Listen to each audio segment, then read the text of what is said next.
Jadi kita mendukung langkah tegas dari Menteri Keuangan Purbaya, jangan mau lagi negara bobol untuk membayar hutang karena kesalahan-kesalahan perencanaan kereta cepat seperti ini.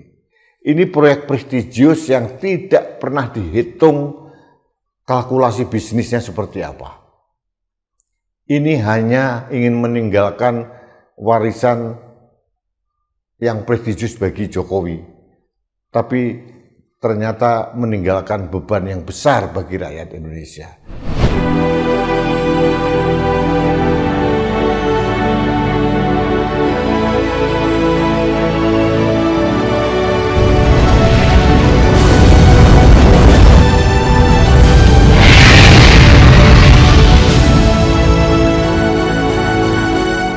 Halo Sobat Indonesia, kita bertemu kembali dalam Opini Rudi di Anak Bangsa Channel. Saudara, sahabat Indonesia, siapa tidak kenal dengan Purbaya Yudisadewa? Menteri Keuangan yang baru menjabat 1 bulan ini menjadi newsmaker.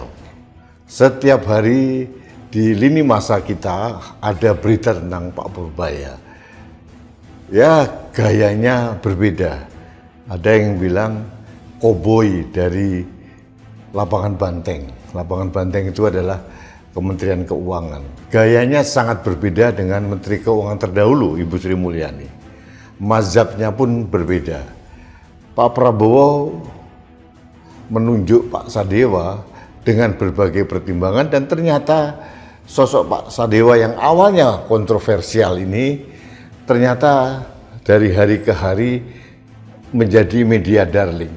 Bahkan menjadi society darling, ibu-ibu mengemari beliau, dan Purbaya itu seolah-olah menjadi new hope buat rakyat Indonesia yang sekarang ini lagi kembang kempis secara ekonomi. Gebrakan-gebrakannya luar biasa. Meskipun belum ada hasil yang signifikan sebetulnya, tapi minimal ada harapan dari rakyat Indonesia terhadap gebrakan Menteri Purbaya yang seolah-olah menyuarakan kepentingan rakyat, begitu ya. Keinginan rakyat dan kebutuhan rakyat dijawab oleh Menteri Purbaya. Ini menarik. Masalah hasil memang harus kita tunggu, tapi minimal sosok Purbaya menjadi pembeda dari kabinet merah putih yang diisi oleh orang-orang yang sangat flat gitu ya. Purbaya menjadi menteri yang berbeda dan seolah-olah ini menaikkan rating dari pemerintahan Pak Prabowo. Meskipun hasilnya, sekali lagi saya katakan, harus kita tunggu 2 bulan, 3 bulan ke depan. Termasuk penempatan uang 200 triliun ke Himbara dan juga rencana penempatan dana untuk menambah likuidasi di bank-bank daerah.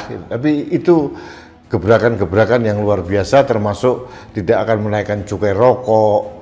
Terus kemudian yang terakhir yang menarik sekali, kemarin dalam tanya jawab dengan wartawan, dengan gaya khasnya seorang Purbaya mengatakan negara tidak akan menanggung beban utang dari kereta cepat WUS. Nah, ini menarik sekali. WUS itu adalah nama kereta cepat Jakarta-Bandung, singkatan. Kepanjangannya adalah waktu hemat, operasi optimal, sistem hebat, WUS. Tapi bisa juga di analoginya WUS itu adalah kereta yang berjalan sangat cepat gitu. Kecepatannya 350 km per jam, dan ini merupakan kereta cepat pertama di Asia Tenggara. Ini proyek yang dibangga-banggakan oleh Presiden Jokowi. Namun ternyata warisan Jokowi ini menyimpan bom waktu yang luar biasa hebat. Kalau kita menilai dari berita, sampai Oktober 2025, hutang dari WUS yang dikelola oleh KCIC, Kereta Cepat Indonesia Cina ini, sudah mencapai 116 sampai 118 triliun hutangnya saja. Tahun 2024 KCIC menelan kerugian, mengalami kerugian 4,6 sekian triliun. Tahun 2025 sampai akhir September itu kerugiannya sudah mencapai 1,6 triliun. Total hutangnya itu mencapai 116 sampai 118 triliun. Siapa yang menanggung ini? Nah, inilah bom waktu warisan yang ditinggalkan oleh Presiden Jokowi yang hanya gagah-gagahan, yang sekedar untuk membangun kereta cepat yang prestisius, yang secara bisnis tidak visible. Almarhum Faisal Basri pernah mengatakan, secara bisnis kereta cepat Jakarta-Bandung ini akan balik modal sekitar 139 tahun. Ini sangat-sangat tidak visible. Sahabat Indonesia, saya mau akan cerita dulu. Kereta bus ini ambisi dari Jokowi untuk membangun kereta cepat. Itu dimulai tahun 2014 dengan berbagai manuver. Kemudian dibuat beberapa skema. Ada 2 skema waktu itu, 2 proposal yang masuk ke pemerintah. Proposal dari pemerintah Jepang dan proposal dari pemerintah Cina. Kalau pemerintah Jepang G2G, government to government, pemerintah Cina business to business. Ternyata proposal dari pemerintah Cina yang diambil oleh Jokowi, business to business. Di awal dijanjikan bahwa ini murni bisnis, negara tidak ikut campur. Ini murni kepentingan bisnis. Wah, kita sempat terbuai. Meskipun waktu itu mendapat penolakan dari Menteri Perhubungan Ignatius Jonan, sehingga Ignatius Jonan akhirnya dicopot, diganti dengan Budi Karya Sumadi. Nah, setelah Budi Karya Sumadi, ini proyek kereta cepat ini melaju kencang, tapi ternyata banyak menemui hambatan-hambatan. Dimulai tahun 2016 pembangunannya. Targetnya 2019 akan operasi, ternyata mundur. Bukan hanya mundur waktunya, tapi membengkak dananya. Dari 4, sekian miliar US dollar menjadi 8, sekian miliar dolar. Dan ironisnya, karena COVID itu berhenti, kos semakin tinggi, banyak perubahan skema bisnis, sehingga yang sedianya tahun 2009 mundur sampai baru bisa beroperasi Oktober 2023. Dan yang membuat kita geleng-geleng kepala, ternyata Jokowi mengingkari janji yang katanya ini bisnis to bisnis. Ternyata tahun 2021 atau 2022 ada penyertaan negara untuk modal PNM sekitar 3,4 triliun dari APBN. Ini mengingkari janji Jokowi yang katanya bisnis to bisnis. KCIC itu dibentuk 40% dari China Railway Corporation, perusahaan bisnis di Cina, dan PT Pilar Sinergi BUMN. Itu ada KAI, ada beberapa BUMN yang lain. Ternyata dalam operasionalnya jauh dari harapan. Kenapa? Targetnya yang sekian juta penumpang itu hanya tercapai 30% sampai 40%, maksimal 40%. Bahkan akhir-akhir ini katanya target penumpangnya hanya 20%. Dan akhirnya kerugiannya begitu menumpuk, bunga hutangnya pun 2 triliun per tahun, sehingga total hutangnya itu 116 sampai 118 triliun. Kemudian Doni Oskaria, Kepala BP BUMN, Badan Pengaturan BUMN, dan juga Chief Operating Officer dari Danantara mengatakan akan membuat skema. Skemanya adalah salah satunya hutang itu ditanggung pemerintah, aset-asetnya dialihkan pada pemerintah.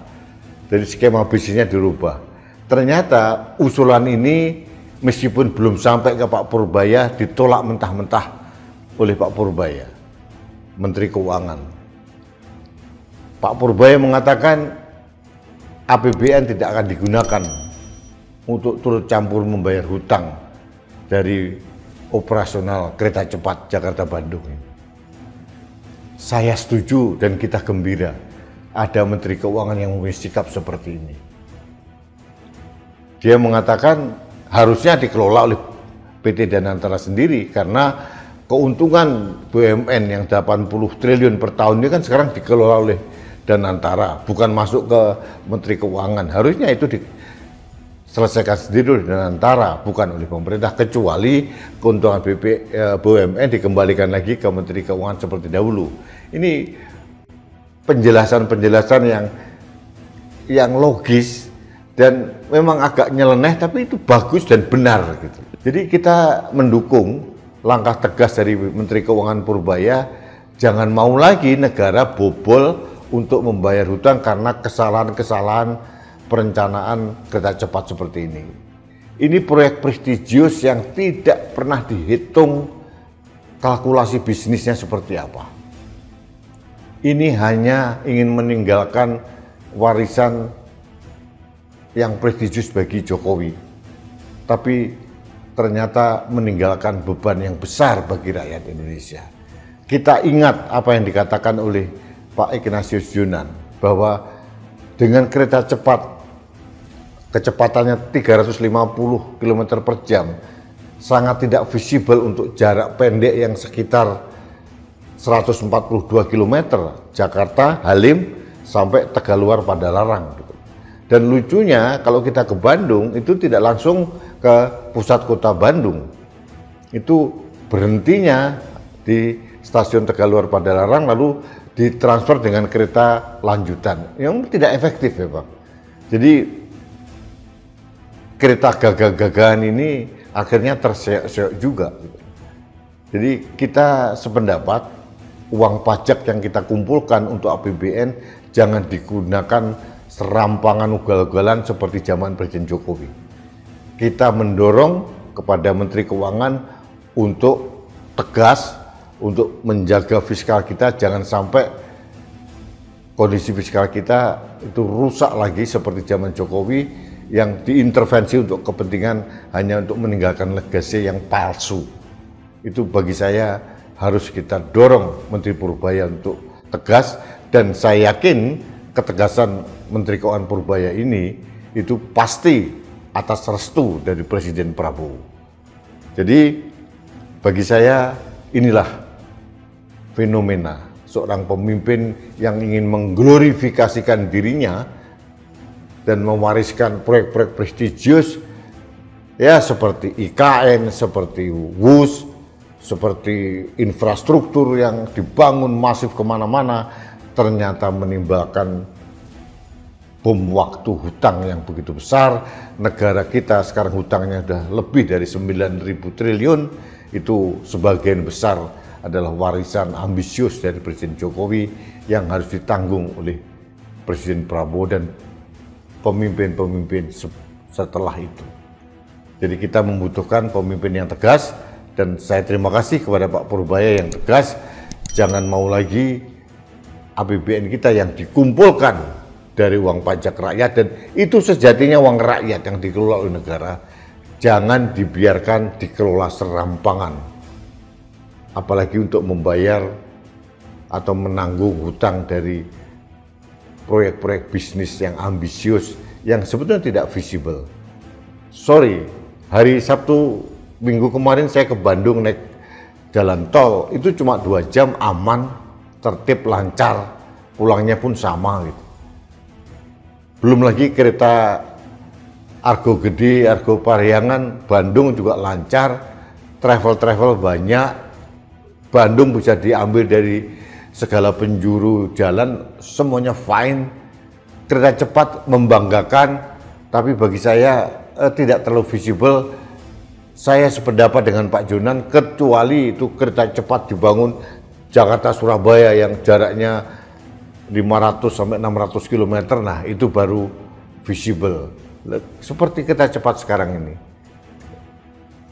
Di Kerawang berhenti, udah berapa menit. Start untuk menaikkan dari 0 sampai ke 350 itu membutuhkan waktu yang lama. Jadi dulu yang dikatakan 29 menit, ternyata Jakarta Halim sampai ke Tegaluar Padalarang itu sekarang mencapai 47 sampai 51 menit, molor lagi karena harus berhenti di Kerawang juga.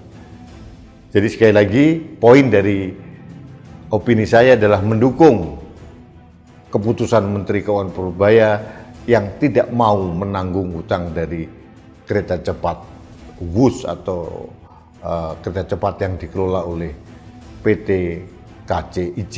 Jangan sampai negara kebobolan kembali karena ambisi dari pemimpin yang tidak memperhitungkan kalkulasi bisnisnya yang akhirnya membebani rakyat Indonesia. Saya kira itu yang ingin saya sampaikan pada kesempatan ini. Terima kasih Pak Purbaya, terima kasih sahabat Indonesia. Kita bertemu kembali dalam Opini Rudi selanjutnya. Sampai jumpa.